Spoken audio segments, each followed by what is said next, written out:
Hi అండి, happy Sankranti అండి. Happy Sankranti.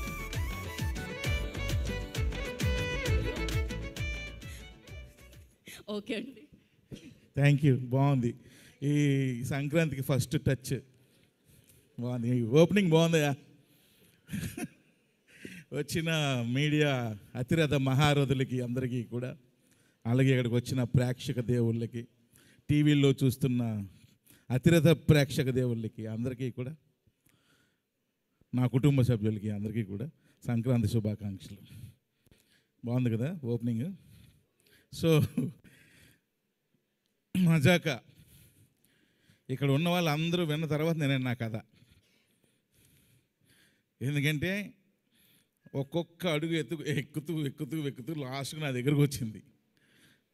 లైట్గా లైన్ నాకు ముందే తెలుసు. ప్రసన్న గారు ఎప్పుడో ఒక 5 years బ్యాకే లైన్గా తెలుసు, కానీ డీటెయిలింగ్ తెలియదు. అప్పుడు లైన్గా నచ్చింది, తర్వాత డీటెయిలింగ్గా మళ్ళీ విన్నాను, నాకు బాగా నచ్చేసింది మజాక. సో అందరూ కూడా టీజర్ లెవెల్లో మాట్లాడమంటున్నారు. నేను కూడా అదే పరిస్థితిలో ఉన్నాను, ఎందుకంటే నిద్ర విపరీతంగా వచ్చేస్తుంది. డే నైట్ షూటింగ్లు కొడుతున్నా, సో అసలు ఓపిక కూడా లేదు.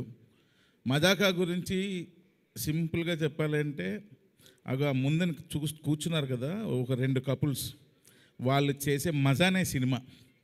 వాళ్ళు నలుగురు ఏ విధంగా కొట్టుకు చచ్చారో ఈ మజాకలో కనిపిస్తుంది. కలవడం కోసం కొట్టుకు చేస్తారు వాళ్ళు, విడిపోవడం కోసం కాదు. సో యాక్చువల్గా ఇక్కడ సౌండ్ సిస్టమ్ బాగాలేదు, మీకు కరెక్ట్గా అర్థం కాలేదు, కానీ మీరు ఇంటికి వెళ్ళి మీ యూట్యూబ్ ఓపెన్ చేస్తే డైలాగ్ పంచులు అయ్యి మీకు బ్రహ్మాండంగా అర్థమవుతాయి. సినిమా అవుట్ అండ్ అవుట్ మొత్తం కామెడీ, చాలా full comedy, family entertainer. Rao Ramesh గారు చూసారుగా, ఎగురుదంతున్నారు లుంగి ఎత్తి మరి.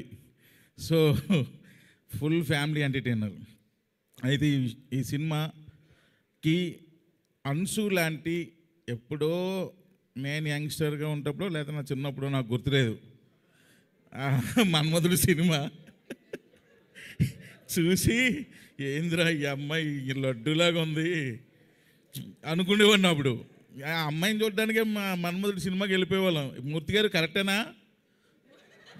మూర్తి గారు, ఈ అమ్మాయి అనకాపిల్లో మనం అమ్మాయిని చూడడానికే ఓ రేంజ్లో ఉండేది బాబు. మీకు తెలియకపోతే ఒకసారి పెట్టి చూడండి, నెక్స్ట్ లెవెలే. సో అలాంటి అమ్మాయి ఒక్కసారి ఈ సినిమాలో హీరోయిన్గా కళ్ళ ముందు రాబోసరికి అసలు ఏంది ఇది నిజమేనా అనిపించింది. ఇప్పటికీ అలాగే ఉందా? కొంచెం సన్నబడింది, నేనే కొంచెం తిని పెంచమ్మా, తెలుగుకి సరిపోదు, కొంచెం అన్నీ కొంచెం ఎక్కువ సైజుల్లో ఉండాలని చెప్పా. పర్లేదు, కొంచెం ఇంప్రూవ్ అయింది, నెక్స్ట్ టైంకి బాగా ఇంప్రూవ్ అవుద్ది. అలాంటి అమ్మాయి మళ్ళా మజాకాకి ఎంటర్ అవ్వడం నిజంగా చాలా హ్యాపీగా ఉంది. సినిమాలో కూడా మన్మధుడిలో ఏ రేంజ్లో అమ్మాయిని ఫీల్ అయ్యారో మజాకాలో కూడా అలాగే ఫీల్ అవుతారు. కాకపోతే అక్కడ నాగార్జున గారి పక్కన, ఇక్కడ రావు రమేష్ గారి పక్కన. సో ఎక్సలెంట్గా చేసింది. కాకపోతే పాపం అంతా లండన్ ఇంగ్లీష్. ఇప్పుడు వరకు ఇన్ని రోజులు షూట్ చేసాం, కానీ గుడ్ మార్నింగ్ తప్ప ఏ మొక్క నాకు అర్థం అవలా ఏం చెప్తుందో. అంత అంటే ఇంగ్లీషు నాకే అంతంత మాత్రం వచ్చు. ఈ అమ్మాయి జెట్ స్పీడ్లో మాట్లాడుతుంటుంది. అది మామూలు రేంజ్ కాదు.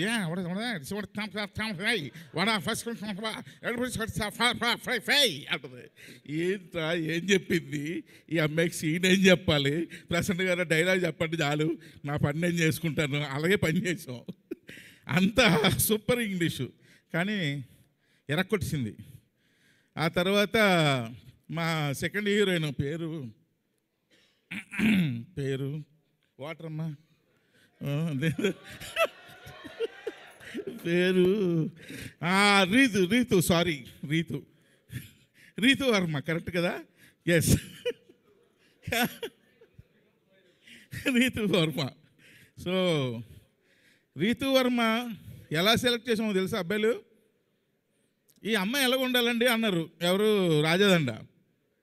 కొత్త పగిలిపెట్టేట్టు ఉండాలండి. అలా ఇలా చూస్తే ఏదిరా ఇదే కొట్టేటట్టు ఉంది కదరా అన్నట్టు ఉండాలండి అని అనుకొని అప్పుడు అమ్మాయిని సెలెక్ట్ చేసాం.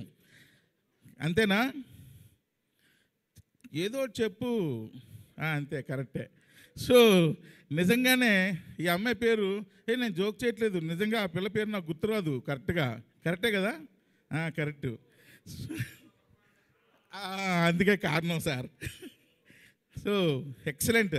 కానీ ఇద్దరు చూడండి తాటి చెట్లలాగా ఎంత పొడవున్నారు హీరోయిన్లు ఇద్దరును. ఎందుకు సెలెక్ట్ చేసాం? వాళ్ళిద్దరికన్నా పొడవుకున్నాడు మా హీరో సందీప్ కిషన్. సో సందీప్ గారు ఎన్నోసార్లు సందీప్ గారు నేను సినిమా చేద్దాం ఎప్పటి నుంచో మేము వయసుకు వచ్చాం సినిమా అప్పటి నుంచి. ఆ తర్వాత అలాగ భగవంతుడి దయ వల్ల ఒక్కొక్కటి స్టెప్ బై స్టెప్ ఎత్తుక్కుంటూ వెళ్ళిన తర్వాత మరలా ఈ సినిమా సందీప్ గారు అడిగిన ఒక్క క్షణం కూడా ఆలోచించలా. ఎందుకంటే పాపం ఎన్ని సంవత్సరాల కళ అయింది ఈ సినిమా చేయాలని. సో ఈ టైంలో నేను నో చెప్పడం కరెక్ట్ కాదనిపించింది. నేను ఒక గుడికి వెళ్తుంటే రావు రమేష్ గారిది ఒక సింగిల్ పోస్టర్ పడింది. ఒక సోషల్ మీడియాలో చూసా, రమేష్ గారు హీరో అయిపోయారు సార్ అన్న. అప్పటికి ఇంకా ఈ సినిమా గురించి ఆయనకు తెలియదు. అంటే సినిమా గురించి తెలుసు, నేను చేస్తానని తెలీదు. అవునా సార్ అంటే, అవును సార్ హీరో అయిపోయారు, మనం సినిమా చేస్తున్నాం సార్. ఆ గుడి దగ్గర నుండి ఫోన్ చేశా. చాలా హ్యాపీగా ఫీల్ అయిపోయారు. సో ఎనీహో ఈ మజాకా సినిమా నిజంగా ప్రసన్న గారు ఇందాలు చెప్పినట్టు అదే దాని అంతటా అదే వెళ్ళి అందరినీ పిక్ చేసుకుంది. రమేష్ ఇట్రామ్మా, లండన్లో ఏం చెప్తాను ఇట్రా, నువ్వేంది ఏంది నీ గోలేంది ఇట్రా అని చెప్పి సందీప్ గారిని అందరినీ ఒక్కొక్కరిని పిక్ చేసుకొని అది మజాక లాస్ట్ అండ్ ఫైనల్గా ఎక్కడరా నా కొడక అని చెప్పి నన్ను ఒక్కటిదాన్ని గేమ్లోకి తీసుకొచ్చింది. సో ఎందుకంటే అందరికన్నా మజాకా ప్రాజెక్ట్లోకి లాస్ట్ వచ్చింది నేనే. సో అలా ఈ సినిమా స్టార్ట్ అయింది. తమ్ముళ్ళు చెప్తున్నా, ఏమి ఎగురుతాయి? సీట్లు ఎగురుతాయి. సీట్లు కాదు, ఆ గేట్లు పగులుతాయేమో అని డౌట్ ఈ సినిమా రేపు రిలీజ్ అయిన తర్వాత. అంత కామెడీ ఉంటుంది సినిమాలో, ఎక్సలెంట్గా ఉంటుంది. ఎవ్రీ సీన్ ప్రసన్న గారు ఎరక్కొట్టేశారు, డైలాగులు ఒక రేంజ్లో రాసేసారు ఆయన. సో ప్రతి సీను అది ఇదని లేదు. అలాగే ఎమోషనల్ సీన్స్ కూడా రావు రమేష్ గారు, అంశు గారు ఒక సీన్లో యాక్ట్ చేశారు. అలాగే రావు రమేష్ గారు, మా పేరు మర్చిపోయాను, ఏం పేరమ్మా, కొంచెం రీతు గారు అసలు ఎక్సలెంట్గా యాక్ట్ చేశారు. అలాగే మదర్ సెంటిమెంట్లో మా హీరో ఫైట్ ఉంటుంది, ఫైట్లో ఏడుపు వస్తుంది, అలా చేశాడు, ఎక్సలెంట్గా చేశాడు మా హీరో. సో కాబట్టి పర్ఫార్మెన్స్లో ఎవరికెవరు తగ్గలేదు మూర్తి గారు. నన్ను ఇన్వాల్వ్ చేయొద్దు త్రినాథరావు గారు. ఏంటి మూర్తి గారు, నన్ను ఇన్వాల్వ్ చేయొద్దు రావు గారు అంటున్నారు ఆయన. మూర్తి గారు ఎవరినైనా మర్చిపోవచ్చు కానీ మిమ్మల్ని మర్చిపోకూడదు, ఎందుకంటే మీరు నేను ఒకే ఊరోళ్ళం. కాబట్టి సినిమా ఫుల్ ఫ్యామిలీ ఎంటర్టైనర్. అలాగే మన నిజార్ నేను లోకల్ ఎంత అందంగా ఉంటుందో లడ్డూలాగా, ఈ సినిమా కూడా అదే విధంగా లడ్డూలాగా ఉంటుంది. బ్రహ్మాండమైన ఫోటోగ్రఫీ. ఇంకా భీష్మాచార్యుడు, మా పూజ్యుడు, మా ఆద్యుడు సాయి కృష్ణ ఆయన. సో వీటన్నిటికీ మించి ఈరోజు రాజాదండ, నాకు రాజాదండాన్ని ప్రసన్న గారు పరిచయం చేశారు. బట్టి విక్రమార్కుడు అంటారు కదా, అలాగా 2 నెలలు తిరిగాడండి మా ఇంటి దగ్గరికి. పాపం 2 నెలలు ఎదురుంటే కాఫీ షాప్కి రావడం, ఫోన్ చేయడం, సార్ ఒక్కసారి మాట్లాడాలి సార్, ఒక్కసారి మాట్లాడాలి సార్. ఆయన ఓపిక నిజంగా చెప్పుకోవాలి. సో అంత ఓపికగా ఈ ప్రాజెక్ట్ ఎలాగైనా సరే త్రినాథరావుతో డైరెక్షన్ చేయించాలని ఆయన పట్టు వదలని విక్రమార్కుడు తిరిగాడు. నిజంగా ఆయన కష్టానికి తగ్గ ప్రతిఫలం కంపల్సరీ మజాకా మీకు ఇస్తుంది సార్. మీ బ్యానర్లో మీరు ఏ విధంగా అయితే పెద్ద డైరెక్టర్తో సినిమా చేయాలని కలగన్నారో, అలాగే ఒక పెద్ద సినిమా మీ బ్యానర్లో ఇది మిగిలిపోద్దండి. డెఫినెట్గా మీరు ఒక పెద్ద ప్రొడ్యూసర్, దిల్ రాజు అంత ప్రొడ్యూసర్ అవ్వాలని మనస్ఫూర్తిగా కోరుకుంటున్నాను. అలాగే అనిల్ గారు లేరు. సో అనిల్ గారు కూడా ఈ సినిమా ఎప్పుడైతే త్రినాథ్ చేస్తాను అన్నాడు అనగానే ఉదయాన్నే ప్రసన్న గారిని నన్ను వాళ్ళ ఇంటికి పిలిపించారు. చాలా సంతోషం, హ్యాపీగా ఫీల్ అయిపోయాడు ఆయన కూడా. ఇంకా మళ్ళీ ఎంత చెప్పకపోతే మళ్ళీ ప్రాబ్లమ్స్ వస్తాయి, మీకు అర్థం కావట్లా.